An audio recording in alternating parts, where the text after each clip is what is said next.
Hello, everybody. Welcome. Good evening, good morning, good afternoon, depending what time you're watching from. This is Alex Tomaszewska, your confidence trainer for women who feel they lost their mojo and want more from life, but are not sure which way to go, or they don't have the courage to take very bold steps in their lives. So today I have the pleasure of interviewing Bianca, and she's going to be telling us about media exposure, gaining media exposure, a very interesting topic. So let me quickly introduce you. Bianca Barratt is a writer and editor specializing in culture, lifestyle, travel, and business journalism, and intuitive content and copywriting for female-led brands. She's written for Refinery 29, The Sunday Times, Sheerluxe, and The Independent. She was also a commissioning editor of the digital lifestyle team at the Evening Standard for almost 2 years. Thank you so much for meeting with me today and taking the time to teach us. Yay. So, welcome. It's my pleasure. Oh, mine too, definitely. So first question that I love to ask my interviewees is, so we know already that now you're a journalist, and you also help women build their brands. But my first question is, what was your first job? Well, my first job I got when I was about 14, and I felt that the pocket money my parents were giving me for chores was no longer going to cut it for the things I wanted to be able to buy. So they encouraged me to get a job, and I went and got a job in a local restaurant as a waiter, waiting on tables, and it was a really nice restaurant. But I was 14 and obviously didn't really know much about fine dining. And I ended up getting sent into the kitchen to wash the pots because I couldn't remember the names of all the orders properly because they all had really fancy names. So that was my first job when I was 14. Right. Yeah, things have changed a lot since then, maybe, but I still remember it well. Brilliant. That is awesome. I love to hear how people started and then where they moved on from there, because I think it just it's the same in our lives. So you can have one job and then you can switch to something completely different. Yeah, you can do that multiple times in a lifetime. So tell us, what got you to think that you wanted to be a journalist? Where did that idea come from? Well, it's interesting actually because it wasn't a direct route from school to university to writing for me. I studied drama at university and worked as an actor for a while, and also got a teaching qualification. But then when I realized I didn't want to be an actor, I realized my passion lay in writing, and I started building that up slowly whilst I was still teaching. And I just decided that I was going to quit my job. And I'd saved up enough money so that I could do some work experience. So I was in my early 20s by this point. And I managed to get some work experience at newspapers and magazines and things just by contacting people. And I think because I was a little bit older, I wasn't 16, and I had qualifications and had a full-time job, like, oh, she might actually be quite useful. So I didn't have any connections. I just, sent out these requests to come and work there in these different places for a week or two or whatever. And so I secured that, and I'd saved enough money to be able to afford it, because obviously when you do these sorts of things, you don't get paid for them. You have to give your own time for the volunteering. And then from there, I was at, for one of the papers I was doing work experience for, I went to a gig, and I was just watching a band, and I got talking to a woman who was at this gig as well, and it was a press night, so I was there to review the gig for the paper I was working at, and we got talking, and she was an editor, and she was an editor at the Evening Standard, which was the paper I ended up working at. And she liked me and said, oh, I told her what I was doing, and she said, well, we might have a job that you would be really suitable for. And obviously I had to go through an interview process and like trial days, and there was a whole process of it, but I actually got the job. And so yeah, within 3 months of leaving teaching, I was working full time at newspaper. So when I first got there, I was working just writing in the lifestyle team, and I eventually worked up to being a commissioning editor on the team. Wow. Wow. That is so much fun. I mean, things happen so quickly when you know what you want. They're just gonna happen for you and line up, and you just need to take some action and talk to people. And this is going to be a big topic of what we're going to be talking about today, the press exposure. How do we get that, and how do we do that on our own? So maybe tell us more about what you do now. So one of the things that you do is writing still. Yes. And then we'll talk about the other part, which will be super interesting for our viewers. Yeah, so I worked at the Evening Standard for a few years, and then I went to work somewhere else at a big website that's also an app. It's a travel one called Culture Trip, and I helped them with their commissioning for their writing team. And then I decided I wanted to go freelance, which had always been my dream, to be working for myself, not answering to somebody else, you know, managing my own time, my own projects. And so about 1.5 years ago, I decided to go freelance. And since then, as I'm sure lots of you will agree, when you start working for yourself, you can't really predict how it's going to evolve, and all these wonderful and unexpected opportunities arise that you hadn't necessarily thought about. But for me, yeah, absolutely. So I continue to write. So I write features, so journalistic features for newspapers and magazines and websites, and that is I do a lot of features to do with lifestyle and culture, particularly kind of social trends and interesting topics that everybody's talking about at the moment, and just looking at the way culture moves and the way people follow, you know, new ideas or new trends, and talking about that. And then I also write for Forbes. I'm a regular contributor to Forbes Women, and I write about women in business. So that's the kind of writing I do, and I still do those on, you know, writing for those titles on a regular basis.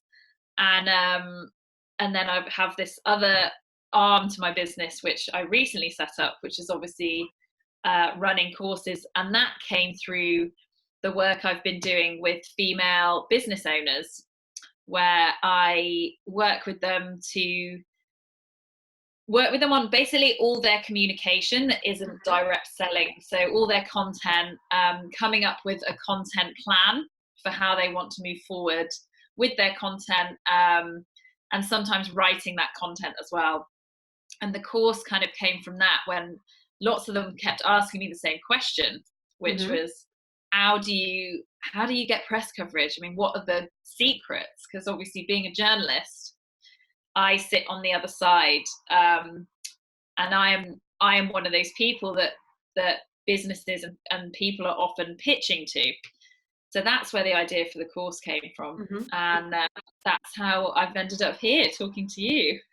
Yes, absolutely. You reached out, and I really liked what you do, because I think it's very useful. And obviously, me being in business now for over a year, the question of how to get media coverage is on my mind as well. Many of our viewers are startup owners, so that's really important for them to get exposure as well. So I enjoy hearing about your why. So the why is because you were receiving the question and you decided to answer with a simple solution, which is going to be usable by female business owners. Well, not only female business owners, but we're focusing on that because we like to help women. We're kinky like that. And then that way, using your solution, they don't have to hire a PR agency, which costs a ton of money. So first of all, maybe let us know why, what do we need press coverage, what it gives us, what's in it for us. Yeah, so press coverage is pretty essential really for any business that's looking to grow.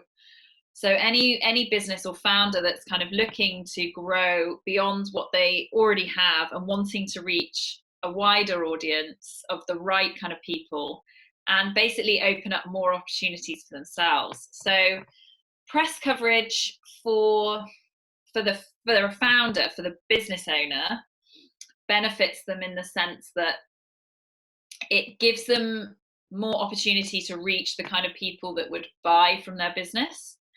But it also positions them as a thought leader or an expert in their field. And once you are regarded as a thought leader or an expert, you get called upon to help with other things. So that's when, if you have been in the press regularly talking about your industry and your business is coming up again and again, you are highly likely to start getting invited to do other things like speak on people's podcasts or go and speak at events, go and talk on panels,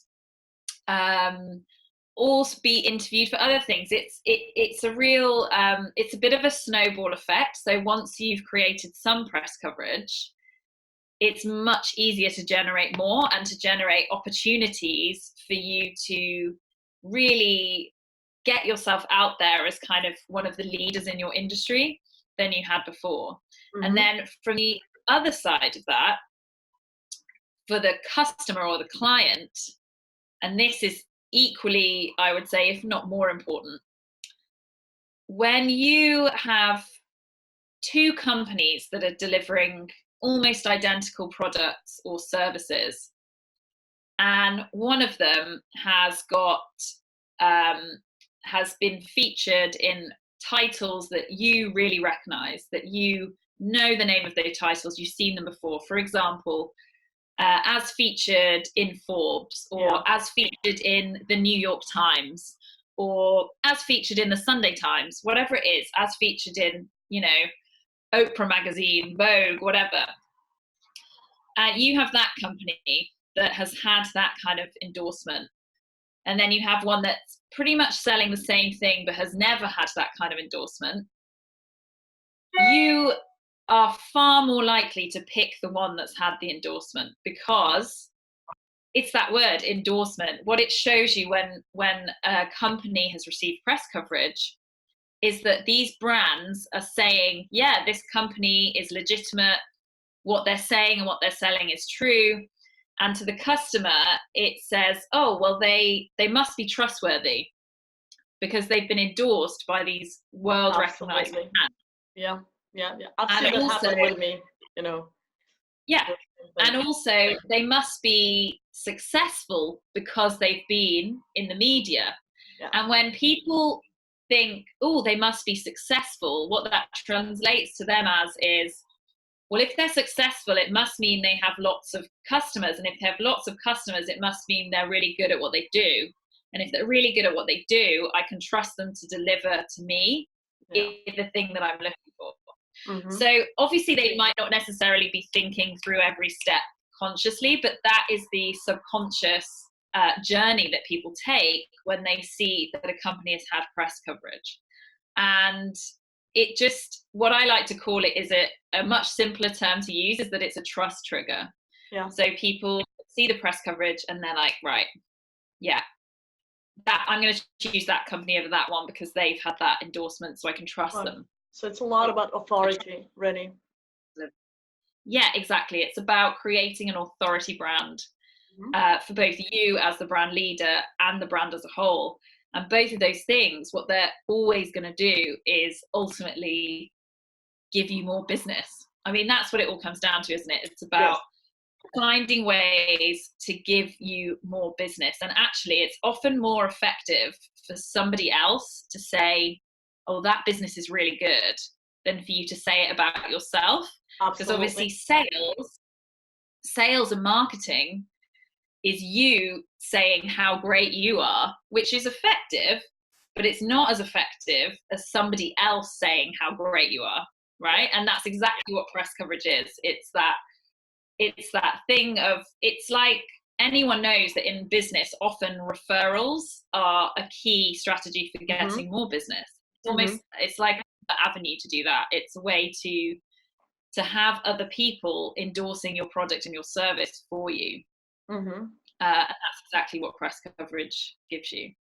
Brilliant. Thank you. Thank you so much. So I can see that it's useful for any business, really. So anybody who's doing anything, listen to this. We're going to go into your 3 tips for how to get more press coverage soon. But first, I want to ask you, because you mentioned some numbers which might seem outrageous. So when you hire a PR agency and you pay a lot of money, they can still make some I don't want to say mistakes, but not necessarily work towards your best interest. And what you're saying is a lot of what the work that they do for us, we can do on our own. And the reason for that is because people like to talk to people.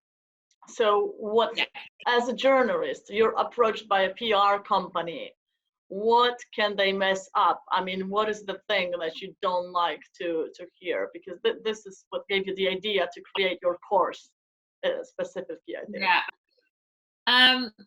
So, I mean, I'd just like to start by saying I have nothing against PR companies, and they're great for some things, and they're really great if you get to a certain level in your business. Like, PR companies can do wonderful things for you. But when you are in a position that I think a lot of people we're talking to are, you're just running your business, just you or a small team, you know, you've got some success, but you're ambitious and you want more of it. It's much more beneficial for you to do that, go after that media coverage yourself. And that's because for starters, I probably receive around 100 pitches a day. And I'm freelance. I don't even work for a particular newspaper or magazine anymore. When I worked in-house, that was more like 300 a day. Wow. And most of those were from PR agencies. And these PR agencies, for anyone who doesn't know, a PR agency is public relations, companies that basically do what I'm talking about. They help you get press coverage. PR agencies actually, interestingly, they do a lot of things that put journalists off as well. And that can be everything from sending emails that aren't appropriate for that journalist and what they write about, to pushing, being really pushy, to using sort of dirty tactics and tricks to get the attention of a journalist, in terms of things like labeling an email as urgent when it's not urgent. I think all sorts of things to get their attention. And I want to point out, I actually have nothing against PR. I have a lot of friends who are PRs, and you know, it's a really valuable job. I don't want to upset anyone or make out that PRs are awful people and you should never work with them or anything like that. But they just, the truth is, a lot of journalists would much rather hear from the person with the story as opposed to someone representing that person. It's much easier to make that connection. And I think the thing with PR agencies is that if you're looking to hire a PR agency, usually you will work with them on a retainer, which means you will work with them over a period of time. So that might be a few months or a year or whatever it is. And you'll pay costs for them to get you to do this work for you, that is, you know, getting press coverage, getting yourself into the media. And those costs can range from for a one-off working with them, like a few £100 for maybe like a day's work, to for a retainer, the ones I did some research on it, and the lowest cost I found for a month was about £4,000. Yeah, that is a lot.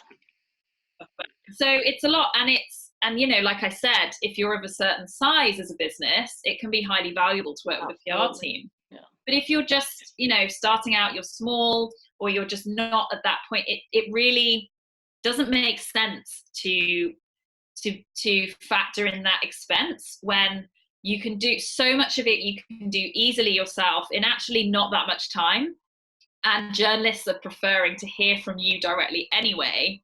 So basically what you're saying is that a PR agency is appropriate, but for a business that's a little bit bigger or has the budget that they can use, but we can do a lot of things ourselves, and it's going to be a more individual approach, which is valuable for the journalists. So actually doing it on your own can give you much more satisfaction as a business owner. You get your own relationships. Yeah.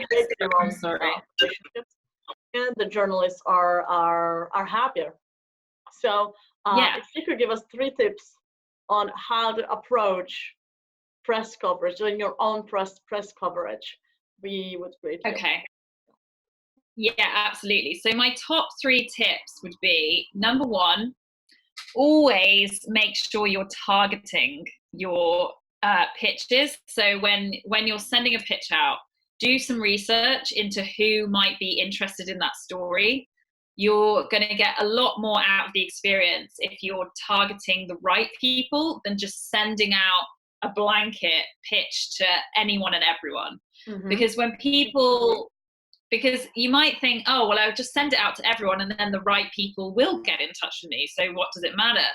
But actually, some journalists talk a lot, and if they're getting pitches from people that clearly have shown they have no idea what they write about or just don't care, and they're sending a pitch anyway, it doesn't bring up any good feelings. And you know, you might need to contact that journalist in the future about something else. And you don't want to have already soured the relationship by cluttering up their inbox with stuff that is not relevant to them whatsoever. Okay. So just making sure you're doing research on the kind of journalists you want to work with. So targeting your pitches is my number 1 tip. My second tip would be to make sure that once you've targeted, you are building relationships with those journalists. The whole key is you want to get to a point where when you send a pitch, you're not going to be a stranger in their inbox. So when they open their inbox, every journalist, because they receive so many pitches, the first thing they will do is look for the emails from people they know. Because obviously they think, oh, well, that's the emails I need to respond to because I'm working with those people or whatever. Right. So you want to make sure that when they go into their inbox, they recognize your name. And that comes from building relationships. And that's part of what I teach on the course, is how to build relationships with journalists in a way that feels natural and isn't sort of, you know, like just done in a really natural way, doesn't seem like you're pestering them. And just get to a point where, that relationship has been naturally built, and then they recognize your name when it comes up.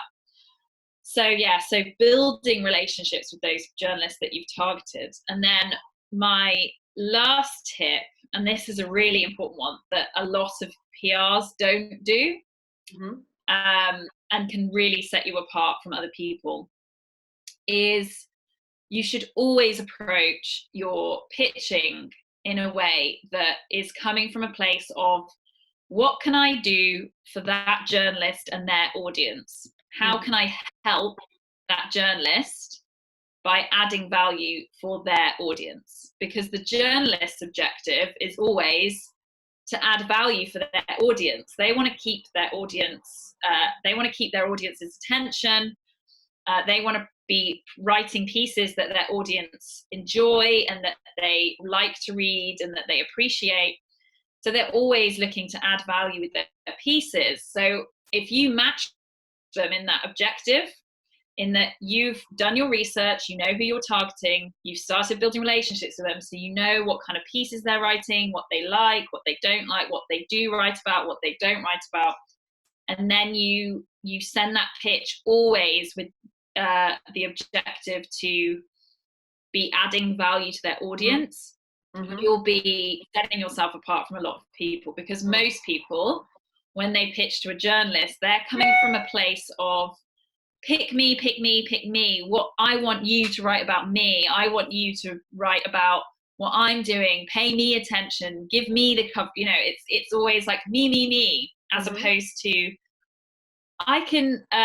Here's something that you might find valuable for your audience, because done my research so that right. So that's what is the huge. That's something that sets you apart. So just to recap, target the right people. Make sure that you build relationships with them, and make sure you're always thinking about the value you can add as opposed to what you're going to get out of it. They would be my 3 tips. Brilliant. Very simple, very powerful. Thank you so much. So what you have as a product right now, you just launched it last week when we met, basically. So that product teaches you how to get that press exposure, and how to build those relationships with the journalists, as far as I understand.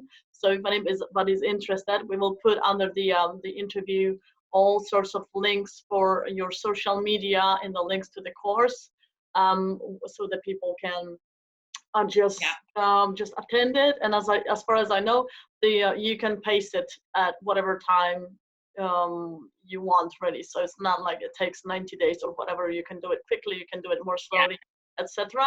And Bianca had already mentioned to me that people are able to get press coverage on the same day of starting the course, actually. So it's very, very powerful. I'm very excited about it.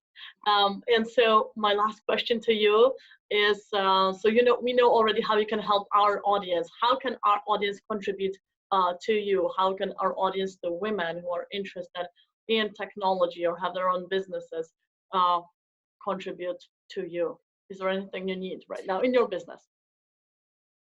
Well, it's always really, I think it's really important, particularly in technology. STEM is an area that is so underrepresented by women.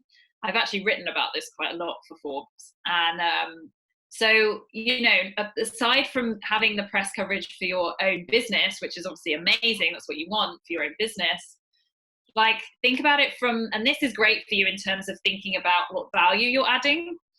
By being a part of that conversation in the media, you are doing a lot for the representation of women in STEM subjects, in STEM careers. And that is so vital, particularly it's just vital for it to become more normal for women to be speaking about technology and, talking about their businesses they have in technology, because there's a huge drive at the moment for the world to get more young girls and young women interested in careers in science, technology, engineering, and mathematics. So that, aside from just getting that press coverage for yourself, it's actually, it's great that you guys are in this position where you're working in technology, because the world needs to hear what you have to say about it.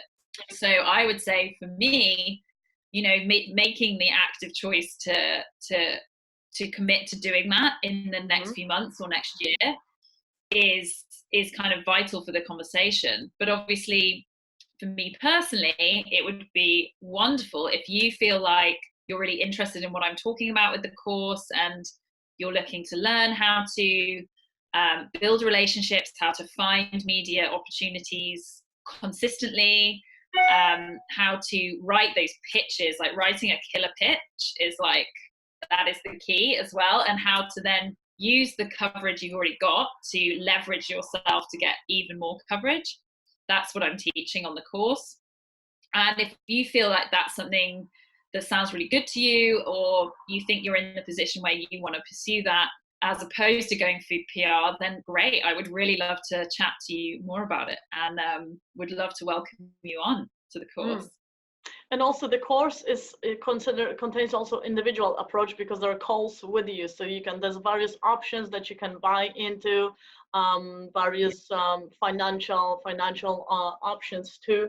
So I think all in all, it's an absolutely brilliant thing. And thank you so much for sharing with us today. This is very, very valuable.